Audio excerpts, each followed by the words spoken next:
Hi guys, welcome to Physics 210 Experiment 2, yeah? Simple harmonic motion. The experiment is simple pendulum. Okay, we look at the theory of simple pendulum, yeah? So for small amplitude oscillation only, less than 10 degree or maybe even smaller.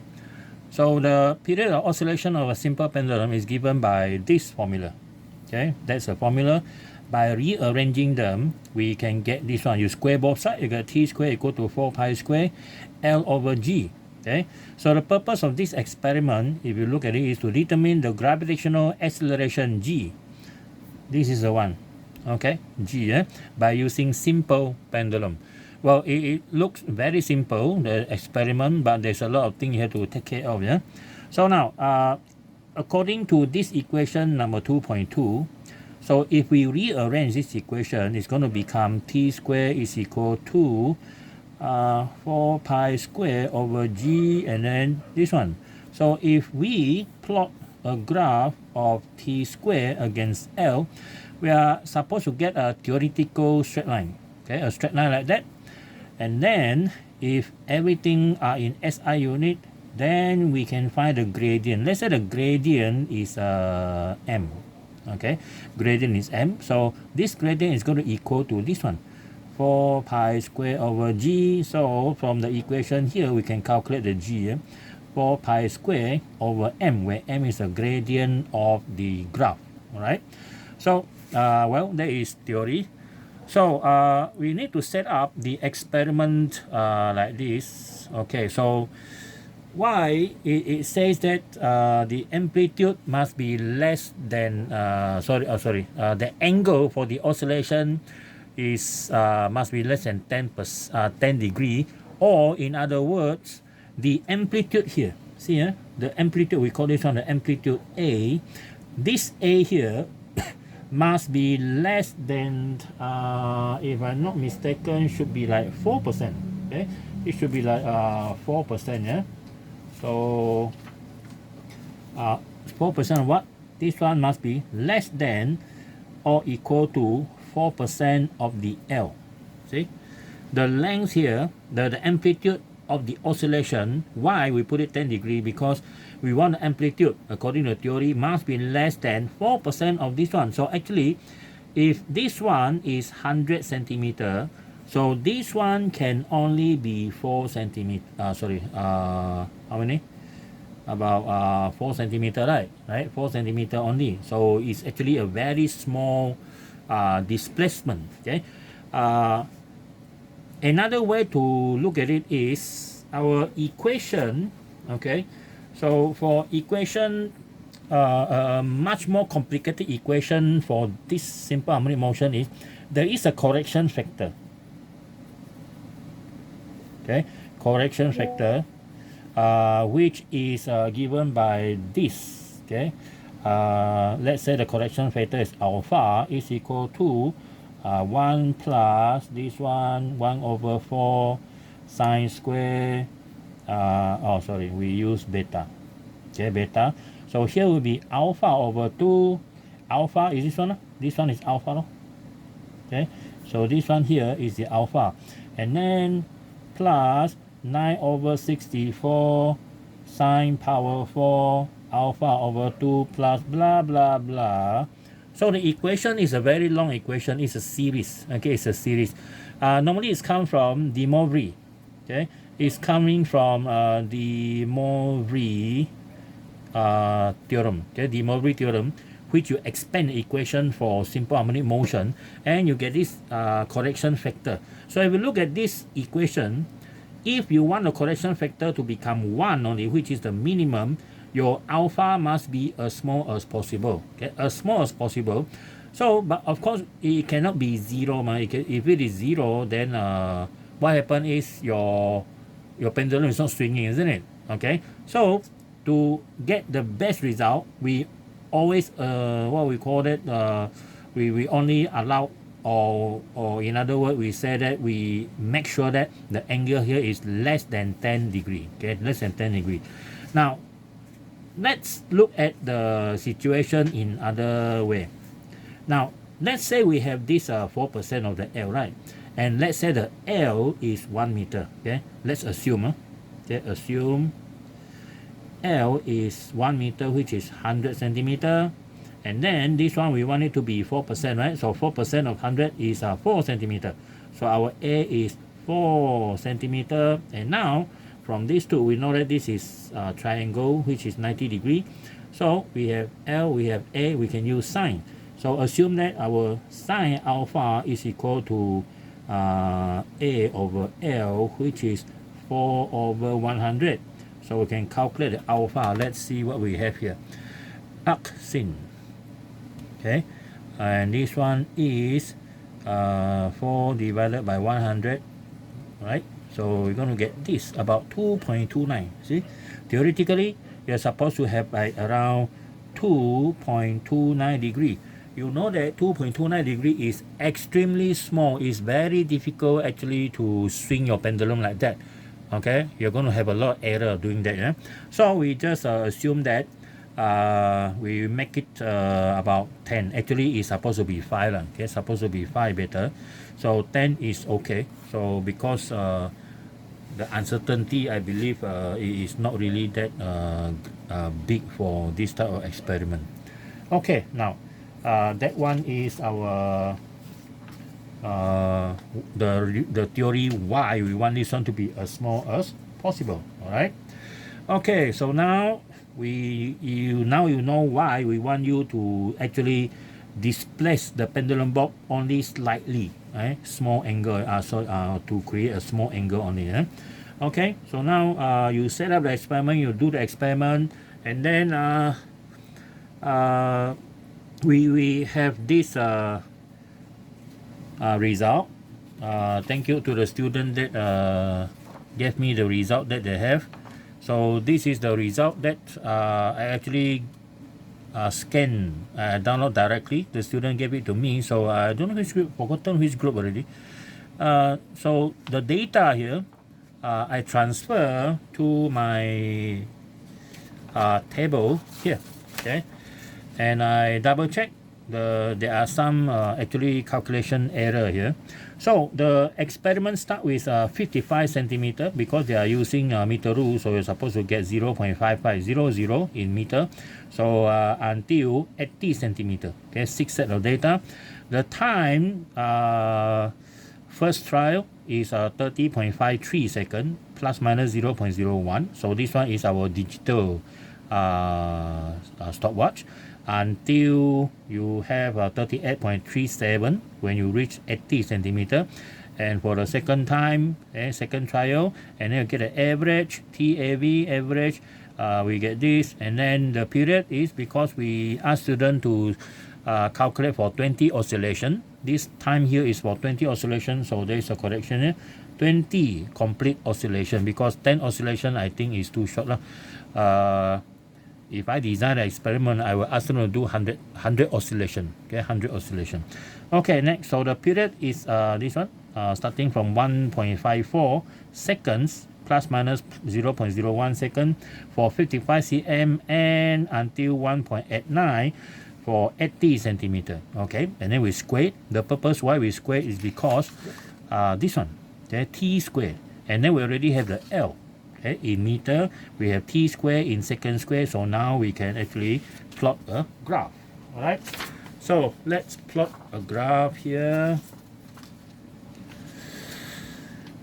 We check the data, the length which is on the horizontal axis starting from 55, and then the t square starting from 2.737. So 55, let's say we can do it here or here. I want to check if I start here. I got 1, 2, 3, 4, 5, 6, 7, 8. I think can, because it's only go up to 80, right? Okay, so we can actually put it here. This is our horizontal axis, and then this is our vertical axis. Okay, vertical axis here. So vertical axis is until 3. We want it to have like 1, 2, 3, 4, 5. 1 2 3 4 5 1 2 3 4 5 3 already, and then 1 2 3 4 5 4, so roughly here. Okay, so this is our t square in second square, and this one is the L in meter. Okay, and now this is a graph of t square, graph of t square against, okay, L. Okay, that's the title of your graph of t square against L, and then this is 0. Okay, we now put in the value 1 2 3 4 5 6 7 8. So starting from 0 0.1 0 0.2 0 0.3 0 0.4 0 0.5 0 0.6 0 0.7 0 0.8, should be 10 lah, huh? Should be a lot of 0 0 0 there, huh? So remember, this one is like 4 decimal places. Okay, now up to here is 1 2 3 4 5 6 5. So this one is 1. Okay, 1.00. 1 2 3 4 5. Okay, 1 2 3 4 5 1 2 3 4 5. This is 2.00. 1 2 3 4 5 3.00. 1 2 3 4 5 4.00. Okay, so first you must plan your graph properly. Alright, okay, so we have this graph axis done. So now we're going to plot the graph. Okay, so the first point is 0.55. 0.55 is here, 0.55, and then it is 2.37. 2.37. This is 2. Okay, so we start here, 2.3. So this is 2.2, 2.4, 2.3 is here. Okay, 2.37 roughly is 2.37 is roughly here, very near to 4. Okay, this one here, 5. So we have a point bump here. This is a 1.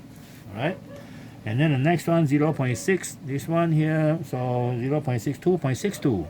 So 2.62, 1 2 3. This is 2.6, 2.62. This is 7. 8. So 7 is here. 2.62 is very near to the axis. Very near to this line here, somewhere here. Done. Second one. Now the third one is 0.65, and then it go up to 2.76. This is 2.7. Okay, 2.7. Correct? Yeah, 2.7. 2.76 is somewhere here. Right, 2.76. Third one done, and then next one 0.7 is 2.96. Okay, 2.96. 2.9 is here, so 2.96 somewhere around here. Right, and then next one 75 centimeter, and this one t square is 3.28. 3.2 is here. Okay, this 3.28 somewhere here. Okay, 3.28. So 3.28. Okay, 3.28 here. Okay, 3.28. Done. Last one. At TCM, it go up to 3.57. Okay, 3.57. So 3.45 is here. 57 somewhere here. Alright. Okay. So we have a graph, and we need to plot the graph with the maximum, what we call maximum number of points passing through all the line. Yeah? Okay. Now, before that, remember your experiment 1. We need you to actually calculate the average. Okay, centroid point, right? So we need to calculate average value here, the average of this one. So let's do it. 0.55 plus 0.6 plus 0.65 plus 0.7 plus 0.75 plus 0.8. Okay, so we got this. 4.05, and then we have 6 number, so divide by 6. So get the average, okay, for L average is equal to 0.6750 meter. All right, and then this one t squared, so we have 2.737 plus 2.62 plus 2.76 plus 2.96 plus 3.28 plus 3.57, okay, divided by 6. So we have this t squared average is equal to 2.93, okay, second square, okay, second square. So I have 2 of this value. We're going to plot this one as a centroid, okay. So the value is 0.675, 0.67 here, 5 somewhere in between, and then the t square is 2.93, 2.93. So just 1 2 from here, okay, 1 2.5 from here. So 2.93, 2.9, 1 2 here. So at 2.93, the 9 is somewhere here, 93 somewhere here. Alright, so that's our centroid. Alright, so everything must pass through the centroid. So our graph passing through the centroid.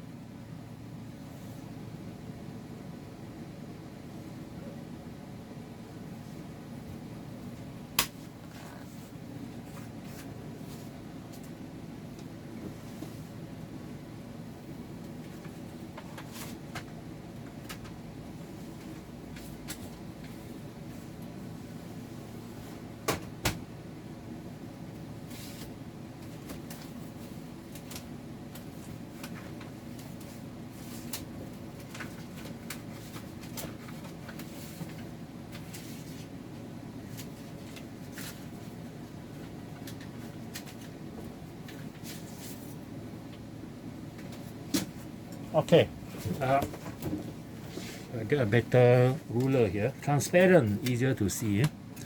So we have this centroid. See, so the centroid is a point, the weight of the whole, actually the whole system. So now we just adjust this one. We want it to pass through the maximum number of points. Okay, the maximum number of points should be this one. There should be this one. So the graph that passing through this centroid will be this one. So I pass through 1, 2, 3. So 1 will be here, 2 here roughly. Okay, see, cannot. Alright, so this is my best. Like that. So it's quite balanced, huh? Okay, so don't force the graph to go to the origin. Theoretically, yes, but because theory says so doesn't mean that in the experiment it must follow. Okay, now you have this line number 1, the perfect fit. Okay, perfect fit. So we're going to call this one with a gradient, let's say m. Okay, just m only. This one have m. Okay, m, and then we need to actually calculate the gradient. Okay, you can calculate the gradient. Okay, I'm going to use this point, and let's say this point here. Choose actually a better one, a good one actually. Okay, so I'm going to use this.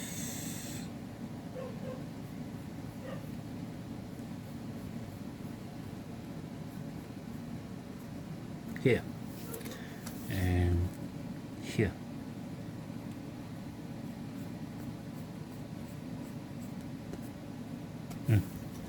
Okay, so that is the to calculate our gradient. Okay, now so this value here, I'm going to calculate the amount of the run. We call this one the run, this one the rise. Okay, so this value here is 0.88. Okay, 0.88, 0.88 minus this one, which is 0.035. Okay, 0.035, right? 0.035. Okay, correct, right? This one 0.01, 2, 3, 4, 5, 6, 7, 8, 9, 10. 0.01. Okay, so this one is 0.035. So we get this. So this value is 0.8450 meter. And now the rise, this one will be 3.2468. So it's 3.8. 3.8 minus this one is 0.2 minus 0.2. So we get 3.6 here. 3.60. Yeah? Okay, so we can calculate the gradient number 1. Okay, so we calculate the gradient here. So we do the calculation here. M is equal to 3.6. Okay, 3.60. This one is second square, and then divided by 0.845. Okay, 0.845. Okay, 0.845.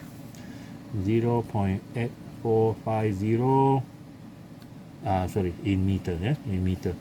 So the n value 3.6 divided by 0.845. Okay, so get 2.2604. Okay, so we can only follow 1, 2, 3. Okay, so the m is 0.26 only, yeah? Because the value number of significance for the t square is only 3, so we follow 3 only, and the unit is second square per meter. Okay, second square per meter. Alright, so that is our number 1, the perfect fit. Now, other than that, remember from the experiment number 1, we need to find the maximum gradient. Okay, the maximum gradient, this one is a graph with a maximum gradient. No other point through the centroid can give you that. So we have this. So I'll call this one M max. Okay, M max. So M max, we do the calculation for the graph also. So sorry, the gradient. So let's say we choose this point here. Okay, so this point and where? So this point. Okay, choose this one. Okay, so we have this here and here. Alright, so we have this run and rise. Okay, or rise here.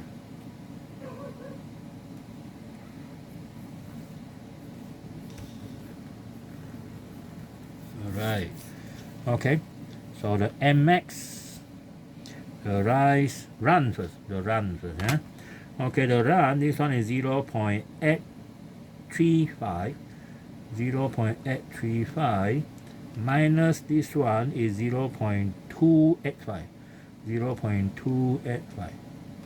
Okay, so we have a run of 0.5500 meter, and then the rise is this maximum value. This one is 4. Okay, 4 minus this value. Okay, this one here is 0.4. Alright, so we have 3.6. Same like that one, right? So this one is 3.60 as well. And this one I put in bracket so that you know is from other graph, from other gradient. So we do the calculation again. So our N max, the maximum gradient is 3.6, same, 60 second square divided by this one 0.55, 0.5500 meter. So this is what we get, 3.6 divide by 0.55, so we got 6.55 seconds square per meter. Alright, so larger than this one, makes sense.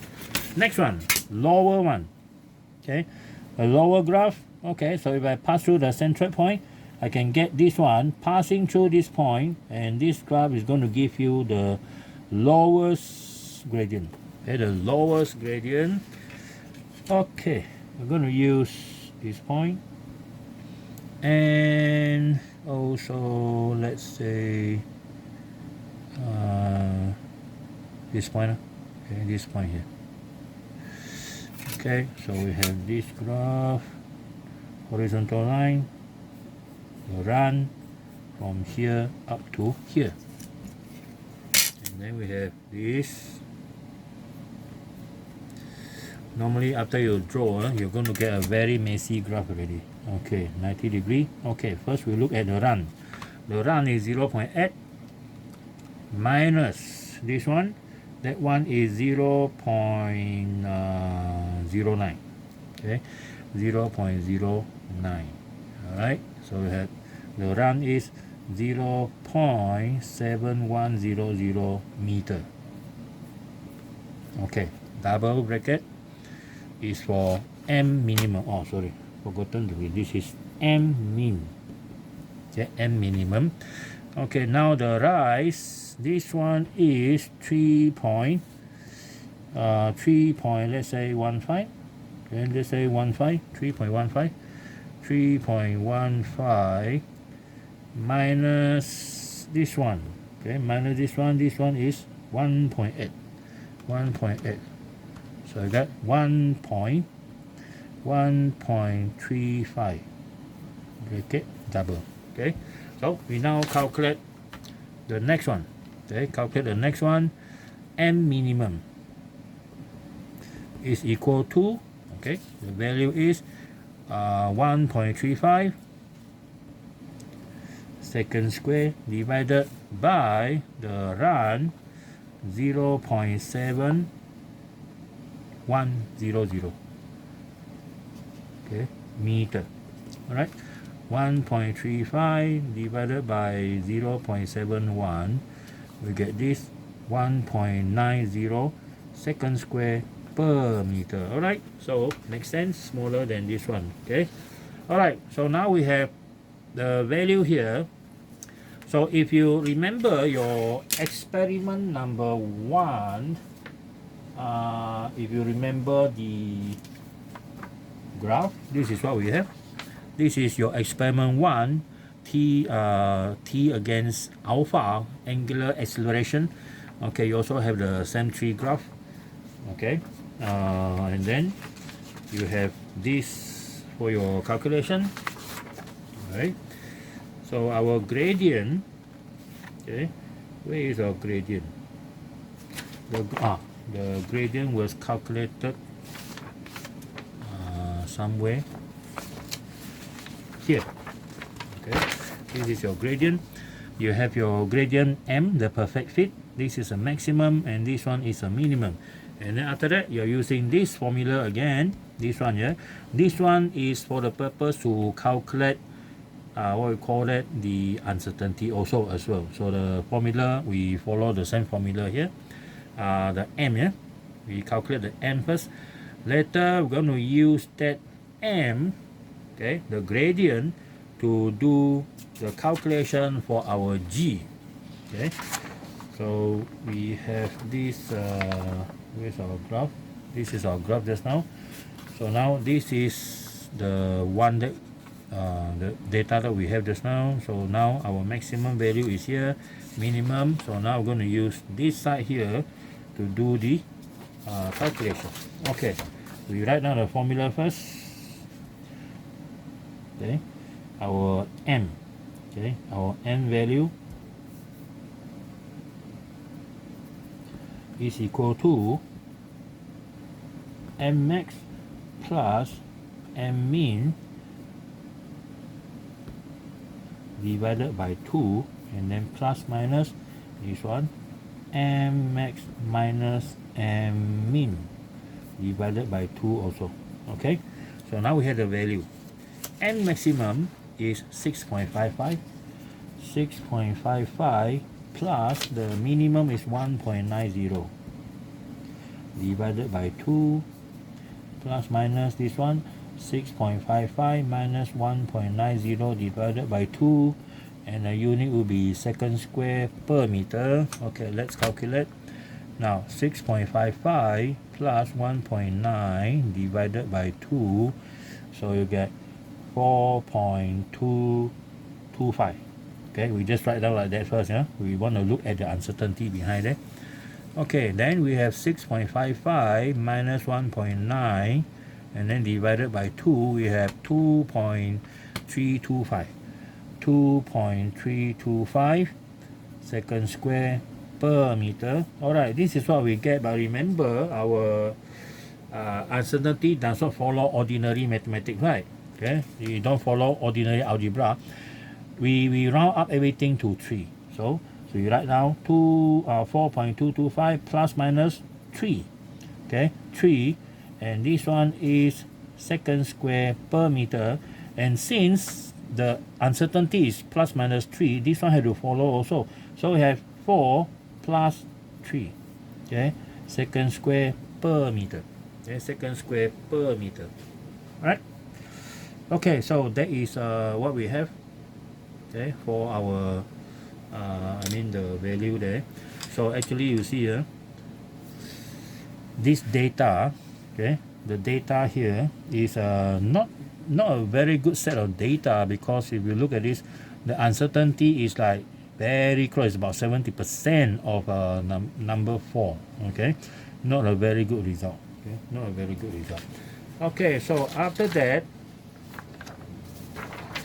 okay, so if we look at this, the gradient, okay, we know that the m is equal to 4 second square per meter, and then the uncertainty of m is equal to 3. Like that. We want this actually. Okay, this is what we want. So this is what we want. Now we can check back. Where is our m value actually? M value. Our m value is this one. This is our m value. You see, the m value is 4.26. Now our n value from the calculation of this maximum minimum is around 4. So it's not bad. Okay, it's very near, except the uncertainty is great. Okay? Uncertainty is very big. It may be because due to the equipment that we use, the ruler, and also the digit, what we call the stopwatch. Alright. Okay, next one, we need to calculate the g value, and we know that the equation is t square is equal to 4 pi square over g and L. And the gradient is this whole thing. This is the whole gradient is equal to ml, where your m is equal to 4 pi square over g, or your g is equal to 4 pi square over m. 4 pi square are just number. So the uncertainty of your g, first we need to know that value also. So the uncertainty of g over g is equal to the uncertainty of m over m. 4 pi square don't have uncertainty, because these are just pure number. Okay, so we have this.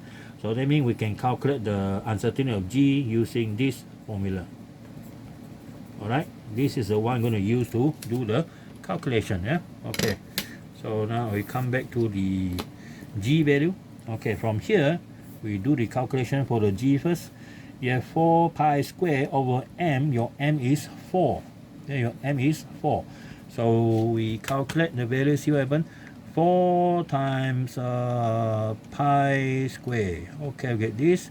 Divided by 4. What do you get? 9.87. Not bad. Okay, our g is 9.87 meter per second per second. Okay, 9.87. Okay, so let's say before that we put in more significant number. We have 9.8696. Let's say we use this value first, because later we're going to put in the uncertainty from here. Okay, our uncertainty delta G is G delta M over M, which is 9.8696 multiplied by delta M is 3 over 4. Okay, so we use this value 9.8696 multiply 3 divide by 4. So we have 7.40 meter per second round up become 8 meter per second. Okay, that's a delta G. Okay, delta G.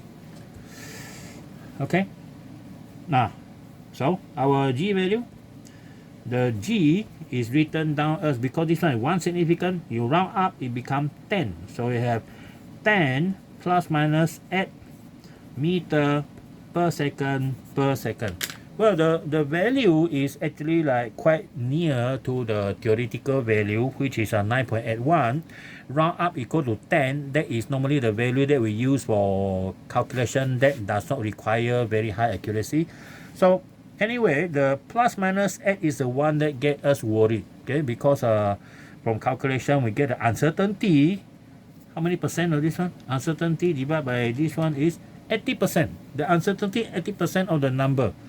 I wonder this uncertainty can be accepted or not. But anyway, your uncertainty is still smaller than the theoretical value. But I don't think the uncertainty like that is acceptable. Okay, can you imagine this value is supposed to be extremely small? All right. So anyway, this is the data that we have, and that is the graph that we have. Okay, and the next other part will be to do to answer the question. Okay, find the percentage difference, experimental value minus theoretical value. Our theoretical value is 9 point. Actually, I forgot to let you know. Our theoretical value in Samarahan or Kuching area, this one G, okay, theory is equal to 9.77 meter per second yeah, 9.77. That is our theoretical value. 9.81 is only for our calculation in our exercise and so on throughout the whole world averagely, but in our Kuching is 9.77. Yeah, okay. Okay, why? You know why this one is very small, very smaller than 9.81? Well, probably because Kuching is very near to equator. Okay, the equator line actually passing through Indonesia, Pontianak that area. There is a batu, something like that.